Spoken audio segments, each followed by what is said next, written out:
Right, so I'm recording in the car because it's the only place my phone can charge. We've brought a few battery packs with us, but it is gone. So, yeah, so it's nice sitting in the car, a little bit of quiet. It's 7:15. We're about to go to bed. It's so good. I mean, most nights, the kids are usually we've just chucked the kids in bed. Then we got to tidy up the house and do the dishes and have showers ourselves and get tomorrow ready and all that sort of crap. So it's pretty nice. I mean, the other big reason we're going to go to bed hell early is because this guy, bloody idiot, shouldn't really talk about myself like that, but yeah, unfortunately, it was a bit of a foolish mistake I made. I was sitting under the shade of the trees, nonetheless, reading books while I was holding Sterling, and obviously, with the sensitivity of a newborn skin, he burned on one side of his face. Like nothing, not like obviously it's not anything bad. Literally just sitting, but it's just like anything newborn. Like the mildest discomfort is just excruciating for them. So we unfortunately, I think we're in for a pretty ordinary night. It's been kind of getting worse and worse, and he'll just crack off in the middle of like for no reason. So yeah, so we're kind of anticipating there might be a few late night drives tonight. So yeah, so we're kind of getting ready for that. Yeah, there was. I didn't really take any notes today. Kind of dropped the ball today a little bit. I've actually been thinking that because taking these notes and that, like maybe I don't know. I'm feeling already like it's a little bit stale, and so maybe I'll flag the notes and then just kind of talk about what's top of mind. And yeah, maybe the act of recalling the day will probably inspire a bit more memory recall. Maybe it's like a muscle, you know.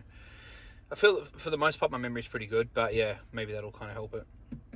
But yeah, so today we ended up packing up and we shot to a little beach nearby, and it was really cool. The guys tried fishing but got nothing. It was useless. So yeah, so they did that, and and I kid you not. Oh man, literally, because Beck loves fishing. I hate fishing. Although I was speaking with a friend of mine who's a mad fisherman. He's got a boat and all that, and he was saying, he's like, oh, Billy, like I don't go fishing, I go catching. And I was like, okay, that's my problem, is that I don't go catching. So in times past, I just end up sacrificing tackle and saying naughty words.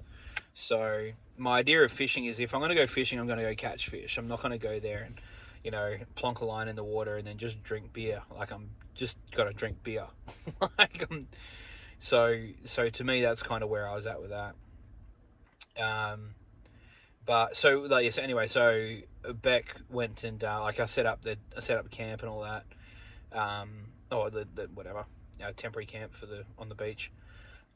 Beck went through a line in with Mitch and the kids and all that, and it took me about an hour to get Sterling, just because he was so restless and uncomfortable, and rightly so. It took me about an hour, probably a bit longer, just to get him to go to sleep. So finally got the concoction right, the right position, all that sort of thing. Got the windbreaks in the right place and all that sort of crap.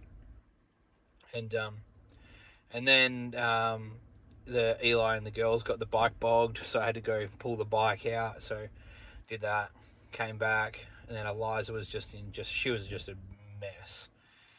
And one thing I've already noticed actually about reflecting every day is that I've noticed a my tolerance for frustration, in a good sense. Sorry, maybe no. So my patience. Sorry, tolerance for frustration has got to be the worst way to describe patience.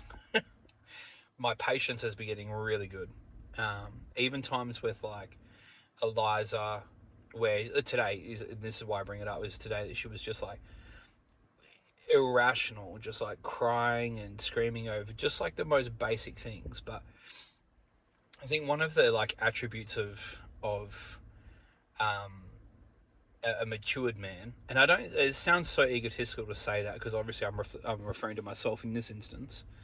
Um, but I also, whenever I look around other men that I know who are like mature and carry like a presence about themselves, is that they're just not swayed, and I'm finding that, like, and not to say that, you know, being grounded and not being swayed is particularly like emblematic of being patient. Um, but you know, there's this great quote that I love, and it says, "No matter how the wind howls, it cannot move the mountain." You know, and I've had moments in my relationship with Beck where she's, you know, she's had times where she's been very, um, uh, emotional is too crass of a word. Um, the best way I can describe it is that she needs stability, and she needs the comfort knowing. And I don't think this is just like necessarily women. I think that like everybody's at places, like, you know, I lean on my friends at times. I'm just like, yo, I'm freaking out right now. Like, I need a hand. And and I know that I have the privilege of being able to be that man for Beck, or be that person for Beck. So um, yeah, and the times where there's been a couple times where all right, well, actually, you know what, I've got permission from Beck to talk about her sex life. So obviously I'm going to be um, considerate around that, because it's not anything that I think should be completely exposed. But also, I don't think it's a taboo subject. You know, we've been married 11 years and we've got 4 kids, so it's not like it doesn't happen. Um, and so this is the best example I can think of when it comes to like where being grounded um, was exactly what she needed. And so I'll come back to this analogy in a second, but I remember this one time, like, I mean, we both come from religious backgrounds, right? So there's this whole like, no one ever explicitly says in the church that sex is wrong, but it's certainly demonized in a way that, you know, you shouldn't even think, like, don't even think about lusting, because that's like there's a transgression. I can't remember. Transgression's when you do the act, and then there's like another term for sin. I can't remember what it is when you're actually thinking about it. Um, but yeah, so even like thinking about something wrong is like big bad. And so I know for us there was certainly a like overcoming, even in the context of, like, you know, we both got married virgins, even in the context of um like, okay, it's all good, in like, you're married, like, do whatever you want now, and it was still taboo, you know. So it took us a long time to get over it, and there's certainly a lot of like repression and all that sort of stuff that you got to kind of work through. And we so I remember going back to the whole stability thing. I remember that was just all context, right? Is that we were in bed, and there was this time where like Beck she just wasn't into it. Hey, like, it just had very little drive, and she was hell upset and beating herself up, and she was just like, oh, you know, like, and I was like, what's going on? And she's like, I don't really want to say, like, I don't want to hurt you. And I was like, listen, like, I've got broad shoulders, just say what you need to say. And so she said, I'm just not like sexually attracted to you. Boom, cries, tears, and she was laying on my chest and was crying and shit. And I just said to her, I was just like, this is the coolest shit ever. This is some boss move, right? I said to her, I was just like, babe, you can't, there's nothing you can do that can shake me. Right. And you don't reckon we had the best sex?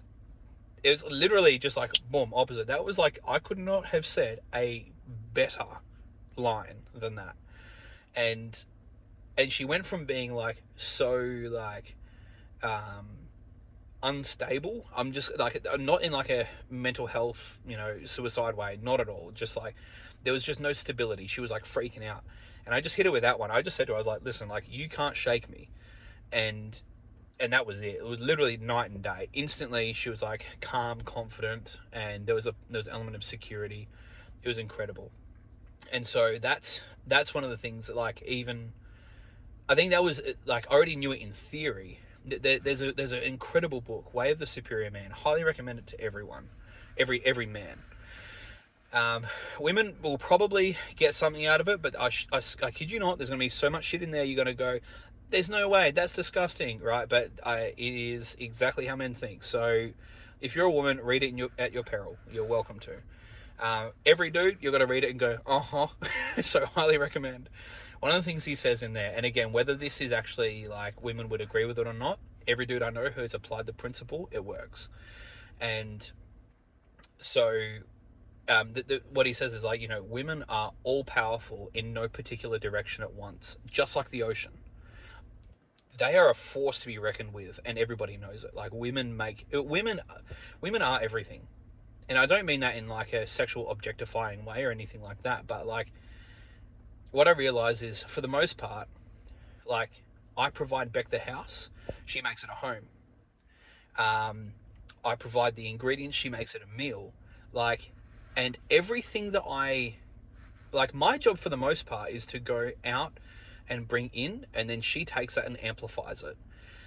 And how stale and boring and soulless would our lives be if she wasn't that person? So, and not to say that she doesn't have the capacity to go out and, make bacon and all that. That's not the case. That's not what I'm saying at all.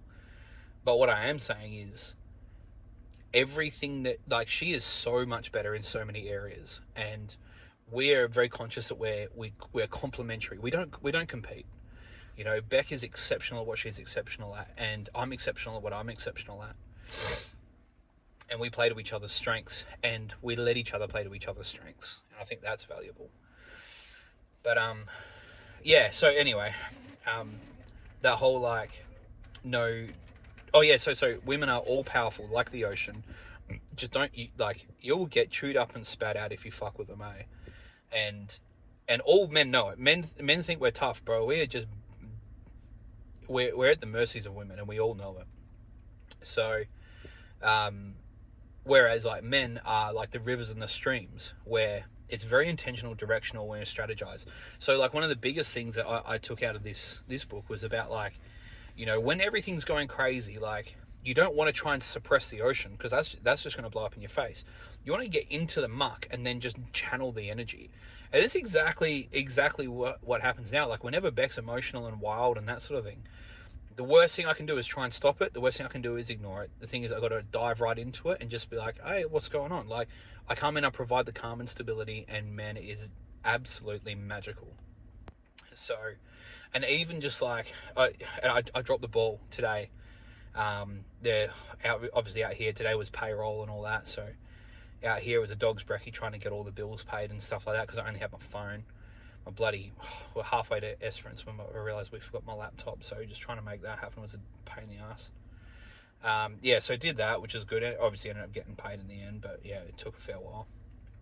And it was like right around lunchtime when everything was just, it was chaos. It was carnage. Like, kids going feral, kids meant to be napping, the whole shooting match. It was just a dog's breakfast. So yeah, but yeah, no. What else? What about today? Tilly, goodness me, she's been so sweet. One of the things that I realise, this kind of ties in with the patience thing, but one of the things I realise, whenever we go away, like, we're so insulated from all the other crap about life that we're able to be just here. Like, you are where your feet are. And Tilly, gosh, she feels so much, hey? She's got such a short fuse, but man, she feels big. And it's good and it's bad. And when it's good, man. And when it's bad, eh? And today, like, the amount of time she came up to me, she was just like, Dad, like, I really love you. Dad, I love you. And she would just come over and she would like stare directly in my eyes and just be like, Dad, can I, what did she say? We were in the car or something. She said, oh, Dad, can I tell you something? I was like, yeah, babe. She's like, Dad, I really love you. And It's really nice. Yeah. I love my kids. I really love my kids. Yeah. If I'm to be truly honest, sometimes I feel quite guilty. Like, dude, we just didn't know how to navigate two kids at the start, hey? Like, we were just so useless. We were. Both Beck and I feel like we dropped the ball with Tilly a little bit. So it's really, really nice to hear that. Yeah. It's been a really good trip. We're 2 days in, we've got another 4 or 5 left. Yeah. Anyway, I think it's about enough. Oh, is there anything else I wanted to go over today? I'll see kind of how this format follows for the next few days, but I might start talking to myself in the future instead of just talking to whoever's listening. Kind of just bringing myself up to scratch on what's going on in my life. I feel like that feels like a really nice format. And just kind of do it in a way where it's like, if you guys get to listen, then, lucky you. But otherwise, it's just, I'm talking to me. And that feels like a really nice format. So I might do that. Kind of leave myself, it's kind of cool, leave myself notes in the future. You know what? I think I would like to listen to that more anyway. I think I might do that. We'll see. I might start tomorrow. It'll feel really weird. That's going to feel so weird. But if there's one thing I like, it's a great quote. It says, do it dirty. Don't do it right. Just get it done. Start doing it. Do it dirty. So, yeah. Yeah. Oh, I nearly buggered the quad. I was like hooking it along the beach. That little thing, it does like 50 kA, which is really surprising. It's only a little 90cc, but it's 2-stroke, so yeah, little quad just hooks it, eh? So, it's such a piece of crap. The kids loved it, so we like hooked it right around the bay, and there was this like wave coming in, and I went a bit too deep in it and nearly ripped my thong and nearly like buggered my foot and the whole lot. Yeah, it was going to turn into a shit show real fast, eh? So yeah, that was funny. And then I thought I completely buggered it, but I think we just got a bit of water on the spark plug, so kind of just dried that out a little bit. Yeah, left it to dry, came good, fired it up, rode it back. So I was lucky. I thought we were going to have to buy a new quad. Yeah. Yeah. I love my family.